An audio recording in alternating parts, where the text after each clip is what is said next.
여러분 안녕하세요. 방구석 리뷰룸의 시간입니다. 우리가 세상을 살아가면서 여러가지 많은 정보들을 접하게 되는데요.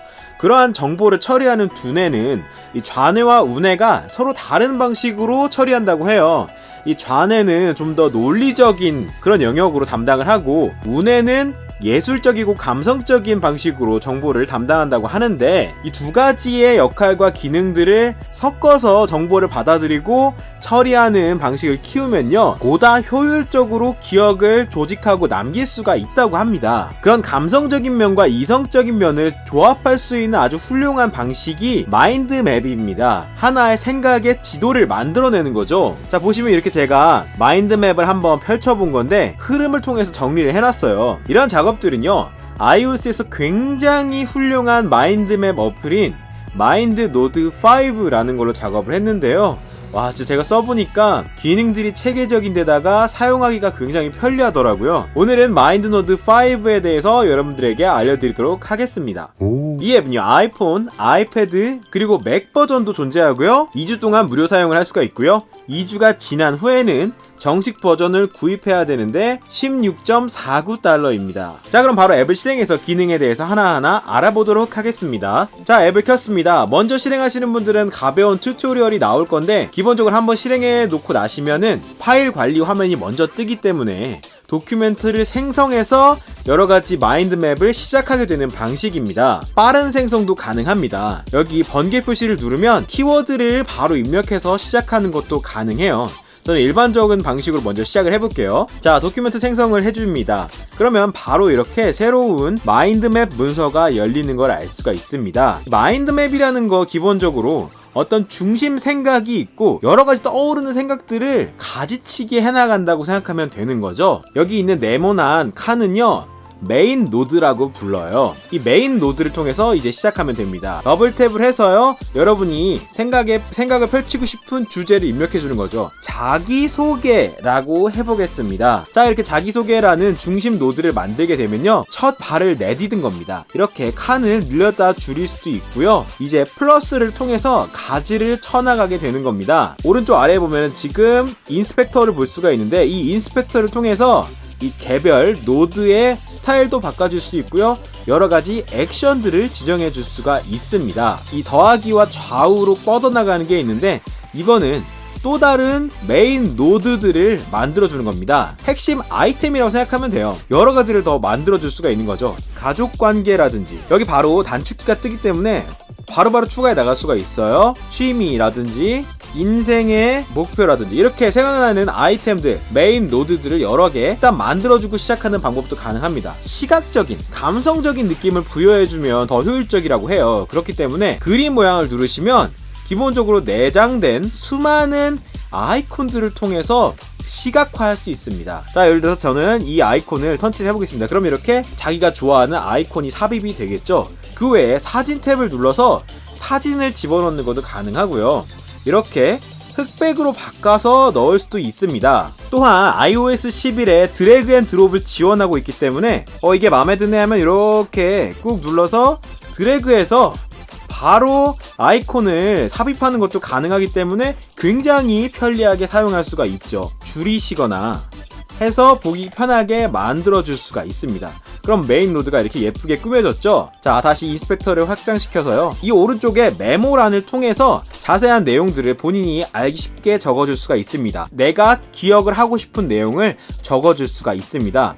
이렇게 적은 내용들은요, 세부사항을 확인해 나가면서 체계적으로 보는 게 가능한데요, 오른쪽에 스타일 항목을 보시면 디테일한 모양들을 바꿔줄 수가 있습니다. 지금 이 폭은 이렇게 눌러서도 바꿔줄 수가 있지만 수치상으로도 이렇게 변경이 가능하고요, 보시면 핀치줌을 통해서 크게 볼 수도 있는데요, 테두리 모양을 정사각형으로 할 수도 있고요, 이렇게 동그랗게 바꿀 수도 있습니다. 또한 색을 넣어서 채울 수도 있고요, 이렇게 어플라이를 누르면 색이 들어가는 걸 알 수 있습니다. 자, 또한 외부 테두리를 이렇게 늘려주시면 색상을 지정해서 본인이 좋아하는 느낌으로 꾸밀 수가 있겠죠. 자기가 보기 편한 느낌으로. 여기 메모란이 지금 내가 여기 메모를 넣어놓은 노드라는 걸 알 수 있죠. 이 앱이 정말 좋은 점은 제가 추가적으로 설치해놓은 글씨 프로파일들을 읽어드리기 때문에 이 야놀 자체 같은 것도 정상적으로 인식이 되는 걸 알 수 있죠. 어때요? 그러니까 꾸미기가 굉장히 자유롭습니다. 키워주면은 더 크게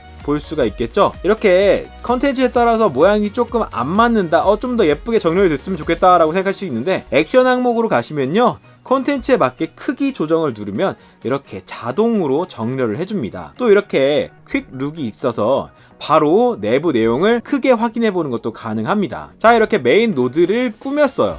그러면 이제 거기에 가지치기를 해나가야 되겠죠. 이렇게 플러스를 누르면 바로 직접적인 가지를 칠 수가 있습니다. 즐거웠던 일이라는 세부 노드를 하나 만들었어요. 그럼 이렇게 가지가 뻗어 나갔죠. 그러면 여기 이렇게 세부 항목으로 연결되어 있는 걸 알 수 있어요. 여기다가 이제 또 새로 가지 칠 수가 있겠죠. 즐거웠던 일의 상세를 이렇게 디테일하게 뻗어 나가는 겁니다. 아르바이트, 월급, 이렇게 하면은 즐거웠던 일의 세부 항목을 만들어줬어요. 여기 보시면 이렇게 뻗어나가는 아이콘이 하나 있어요. 이걸 누르면 바로 분리되는 형제 노드를 만들어줄 수 있습니다. 사진대회, 입상, 이런 식으로 자기가 생각나는 대로 자유롭게 가지를 쳐줄 수가 있습니다. 또 바로 이렇게 유튜브 구독자 1만 명, 이런 식으로 노드를 추가해 줄 수가 있죠.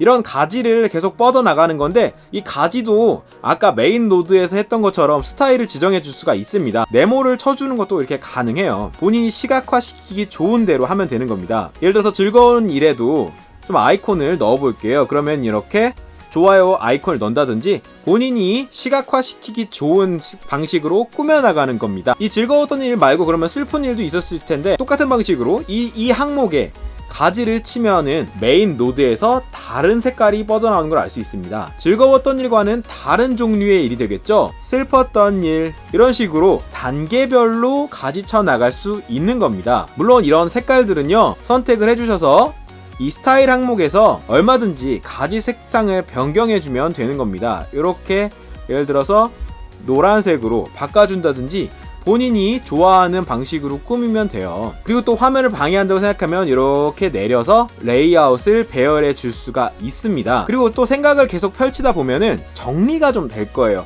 이건 이거의 쪽으로 연결이 돼야 될 것 같은데 라는 생각이 드실 거예요. 처음에 마구잡이로 떠올렸던 생각들을 중간중간에 끼워 넣을 수가 있겠죠. 자, 이렇게 겹쳐 놓으시면 연결하기 화면이 뜹니다. 그럼 이렇게 바로 그 해당 항목에 하부 구조로 들어가는 걸 알 수 있어요. 이렇게 취미도 들어가고 가족관계도 들어가고, 이러면 가지가 쫙쫙쫙쫙 쳐지는 걸 알 수가 있죠. 또한 이런 것들은요, 언제든지 분리할 수가 있어요. 이렇게 즐거웠던 일에 이 트리만 따로 떼어내고 싶습니다. 그러면 이렇게 터치를 해서요, 분리를 해주면 이렇게 메인 노드로 또 하나 분리가 되기 때문에 여러분들이 하기 편한 방식으로 구성을 한다든지, 이렇게 다시 되돌리면 하부 구조로 들어가는 걸 알 수 있습니다. 아무것도 세부 항목이 터치되어 있지 않은 상태에서 인스펙터를 올리시면 이렇게 빌트인 테마들을 볼 수가 있습니다. 이렇게 바로 구조에 따라서 테마가 적용되기 때문에 산뜻하게 여러분들이 좋아하는 스타일대로 꾸밀 수가 있는 거죠. 이렇게 말이죠. 또한 내가 지금 만든 스타일을 다른 칸에 적용하는 것도 가능한데요. 예를 들어서 이렇게 제가 폰트를 바꿔놓은 양식을 다른 노드에 적용하고 싶을 때는 스타일 적용 기능이 있기 때문에 이렇게 딱 눌러서 전체의 스타일을 통일시킨다든지, 이렇게 적용이 돼버리죠. 또는 하위만 적용시킨다든지 여러분들이 좋아하는 대로 적용을 해서 스타일들을 카피해 넣을 수가 있습니다. 두 손가락으로 탭을 하시면 실행을 취소할 수가 있고요, 세 손가락으로 탭을 하면 다시 반복할 수가 있습니다. 이렇게 말이죠. 아이템들이 이제 계속 추가가 되면 가지가 점점 복잡해질 텐데요, 한 방향으로 뻗어 나가거나 또는 양방향으로 생각의 마인드맵을 그릴 수가 있는데요, 이렇게 노드를 선택한 상태에서 인스펙터에 보시면 마인드맵 균형 잡기라는 기능이 있습니다. 이렇게 균형을 잡아주시면 양쪽으로 펼쳐서 보는 것도 가능합니다. 또한 투두 리스트를 만들 수 있어요. 할 일 리스트도 만들어줄 수 있는데요, 예를 들어서 자소서 손으로 쓰기라는 하부 노드를 만들어줬습니다. 그러면 이 항목을 투두 리스트로 만들어줄 수가 있는데요, 이렇게 할 일 추가라는 기능을 통해서 투두 리스트로 바뀌었죠? 이 하부 구조들은 투두 리스트가 되는 겁니다. 자, 이런 식으로 체크리스트, 투두 리스트를 만들어줄 수가 있기 때문에 할 일들을 체크해서 마무리해 줄 수가 있어요. 그럼 이렇게 완성도가 전체 퍼센테이지로 표시가 되기 때문에 디테일한 점검들을 수행할 수가 있습니다. 보시면 이렇게 트리로도 표시가 되니까 굉장히 편리하죠. 여기서도 이렇게 똑같이 진행해 줄 수가 있습니다.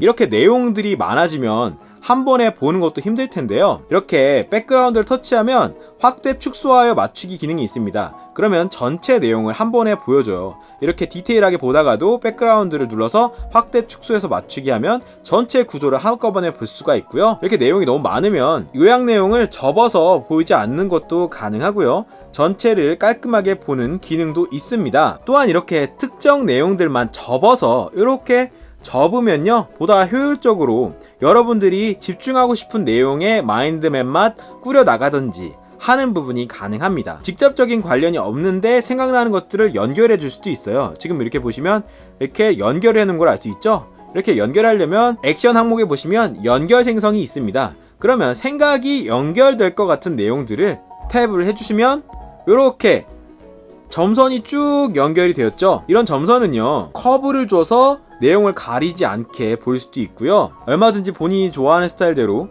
더 굵게 본다든지 빨간색을 적용해서 보기 쉽게 한다든지 할 수가 있고요.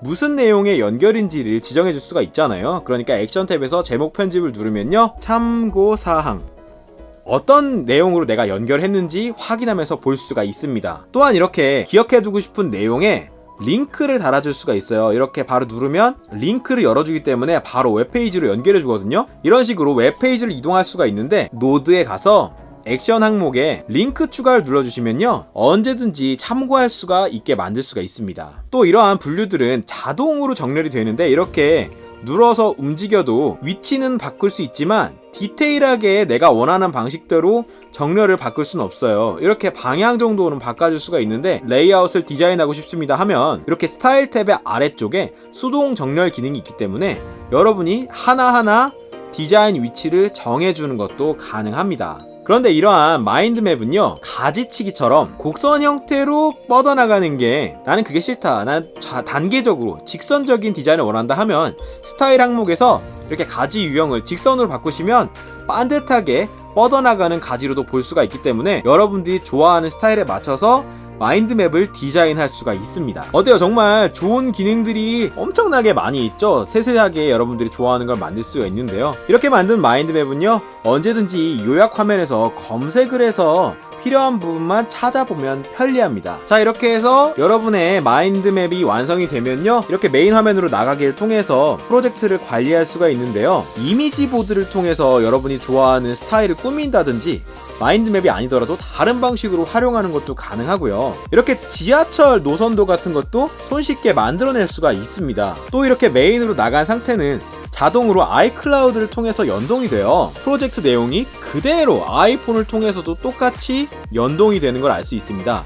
언제 어디서든지 생각나는 내용들을 폰에서 편집하고 패드에서 크게 본다든지 하는 게 가능한 거죠. 또 맥을 통해서도 바로 확인할 수가 있는데요, 맥은 맥 버전을 따로 구입해야 되긴 하지만 최신 맥 같은 경우에는요, 핸드오프 기능도 지원하기 때문에 여러 기기를 편리하게 오가면서 마인드맵을 작성할 수가 있습니다. 또 예를 들어서 이렇게 내용 중에 체크리스트가 있는 경우에, 아까 체크리스트 만드는 법 가르쳐 드렸잖아요. 이런 체크리스트들은요, iOS 내부에 미리 알림 기능과 연동을 시켜줄 수가 있어요. 이렇게 내보내기 기능을 눌렀을 때 미리 알림 기능이 있죠? 이 미리 알림으로 내보내기를 해주시면 바로 이렇게 여러분의 프로젝트 안에 있는 할 일이 등록이 됩니다.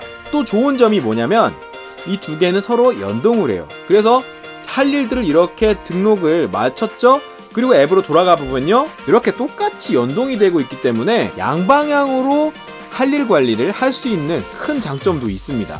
이 외에도 내보내기 기능이 굉장히 충실한데요, 이 마이 마인드 노드라는 이 자체 웹페이지를 이용하면 무료로 등록해서 웹에 링크를 통해서 공유하는 것도 가능하고요, 단순히 이미지로 출력을 하는 것도 가능하고요, PDF로 출력을 하는 것도 가능하고, 프리마인드라고 하는 무료 오픈소스 마인드맵 프로그램과도 연동이 되기 때문에 그렇게 내보내줄 수도 있고요, 단순하게 내용만 기록하고 싶다 하면 텍스트 또는 리치 텍스트로 내보낼 수가 있기 때문에 다양하게 활용할 수가 있습니다. 특히 이미지로 내보낼 때 배경을 투명하게 내보낼 수가 있어요. 바로 다른 앱으로 이렇게 전달을 해서, 예를 들어서 투명을 지원하는 픽셀메이터로 열어주면요, 바로 이렇게 백그라운드가 투명 레이어로 생기기 때문에 배경을 깔아서 사진을 깐다든지 추가적으로 활용하는 것도 가능합니다. 또 이렇게 만약에 PDF로 출력을 한다 하면 다른 앱으로 전달을 눌러서 파일에 저장을 누르면요, 좋아하는 iOS 기기의 내부 공간에 PDF 파일로 저장해서 활용할 수가 있습니다. 또한 이렇게 애플워치 연동을 지원하고 있기 때문에 바로 여러분들이 만드신 프로젝트를 확인하고요, 세부적인 내용들을 워치를 통해서 보고 언제든지 이렇게 이미지까지 보면서 이렇게 말이죠. 어때요? 정말 디자인도 유려하지만 iOS 기기 간의 연동도 좋고요, 편리하게 아름다운 디자인을 할 수가 있습니다. 직접 하나하나 생각해보고 그림도 고르고 단계를 분류해 나가면서 조금 더 구체적인 아이디어를 시각화할 수 있을 것 같습니다. 가격은 저렴하지 않지만 2주 동안 무료로 사용해보시고 구입을 해보시면 좋을 것 같습니다. 이상으로 오늘의 영상 마치겠습니다. 감사합니다.